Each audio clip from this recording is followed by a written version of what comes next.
5월이 가정의 달인데요, 오늘은 제가 예수님의 가족에 대한 얘기를 하려고 합니다. 여러분, 가족이라는 존재는요, 서로 가장 내밀한 공간을 공유하는 사이가 가족입니다. 그리고 가장 사적인 시간을 같이 보내는 사람들이 바로 가족이죠.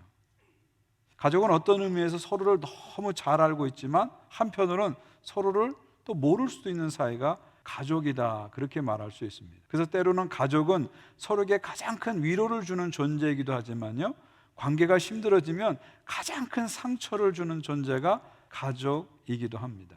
오늘 본문에서 예수님의 가족이 등장하는데요, 예수님의 가족은 예수님에 대해서 가장 잘 모르는 사람들이 되어 있어요. 그래서 예수님을 배척하고 예수님을 부인하는 그런 모습을 우리가 볼 수가 있습니다. 오늘 본문 이야기는 바로 이 형제들이 예수님을 찾아온 이야기입니다. 집에 들어가시니 무리가 다시 모이러 식사할 겨를도 없는지라 예수의 친족들이 듣고 그를 붙들러 나오니 이는 그가 미쳤다 하미노라. 자, 예수님이 다시 가버나움에 오셨어요. 그리고 집에 들어가셨어요. 이 집은 보통 학자들은 베드로의 집이라고 생각합니다. 예수님께서 가버나움을 중심으로 그 중에서도 베드로의 집을 선교 본부로 사용하시면서 선교 활동을 하신 겁니다. 너무 많은 사람들이 몰려오니까 예수님은 식사할 겨를도 없으셨습니다.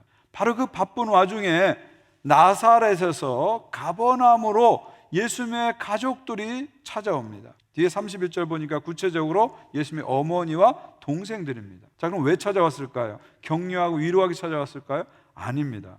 붙들러 왔다, 그렇게 얘기하고 있어요. 여기서 붙들러 왔다는 것은요, 나쁜 짓을 하는 사람을 잡으러 온 것을 말합니다. 범인을 체포하는 그런 행동을 말합니다. 지금 예수님의 동생들은 자기 형인 예수를 미쳤다고 생각하는 거예요. 스스로 하나님이라고 주장하면서 귀신을 쫓아내는 이상한 행동을 하는 자기 형을 미쳤다고 생각한 겁니다. 가문의 수치로 생각한 거예요.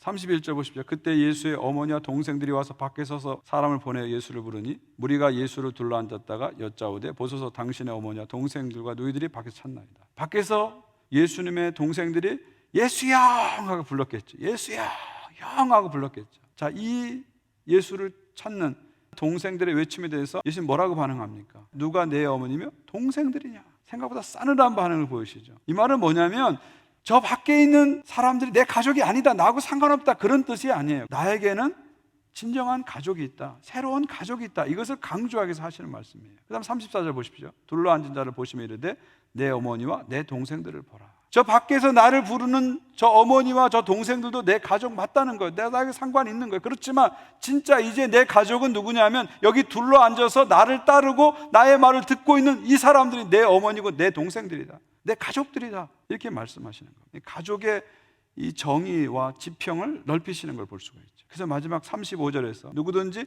하나님 뜻대로 행하는 자가 내 형제요 자매요 어머니니라. 여기서 예수님께서는 가족에 대해서 새로운 데피니션, 정의를 주는 거죠. 누가 예수님의 가족이라고요? 하나님의 뜻대로 행하는 자가 이제 예수님의 가족이라는 것이죠. 하나님 나라 관점에서 가족을 새롭게 정의하시는 거예요. 보통 우리들은 가족을 한 아버지 한 어머니 밑에 태어난 사람들을 가족이라고 얘기해요. 그러니까 혈연적인 의미를 갖고 가족을 정의합니다. 근데 예수님은 하나님 나라 관점에서 영적 의미로 새롭게 정의하는 거죠.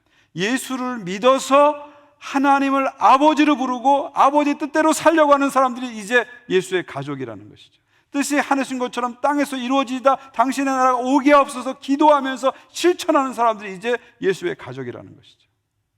하나님 나라를 위해서 함께 일하는 이 사람들이야말로 예수님의 가족이다 말씀하십니다. 이 가족에 대한 정의를 새롭게 하시는 겁니다. 가족의 지평을 확장시키는 것을 볼 수가 있습니다. 놀라운 것은요, 지금 밖에서 보는 이 동생들 나중에는 어떻게 되죠? 예수님의 진정한 가족 안으로 들어오게 됩니다. 지금은 예수님이 누군지 몰라서 성령을 모독하는 죄를 범하고 있어요. 예수를 미친 사람 취급하고 예수를 붙잡으러 왔습니다. 그러나 나중에 이들은 예수께서 십자가에 죽으시고 부활하시고 성령을 받은 다음에는 완전히 또 바뀝니다. 그래서 예수님의 제자가 되고 예수님의 종이 되죠. 이 사도행전을 보시면요, 1장 13절에 12사도의 이름이 나오고요, 14절에 여자들과 예수의 어머니 마리아와 예수의 아우들과 더불어 마음을 같이 오로지 기도에 힘쓰니라. 마가다락방 120명 문도 중에 예수의 어머니와 예수의 아우들이 같이 있었다는 거예요. 그리고 사도행전은 12사도 이름 바로 밑에 예수님의 아우들을 언급하는 것을 보면 이 초대교회 안에서 예수님의 동생들이 중요한 역할을 했다는 것을 볼 수가 있습니다. 특별히 이 중에서 예수를 미친 사람 취급해서 예수 믿고 잡으러 온 사람들이 바로 야고보, 유다입니다. 동생 중에서.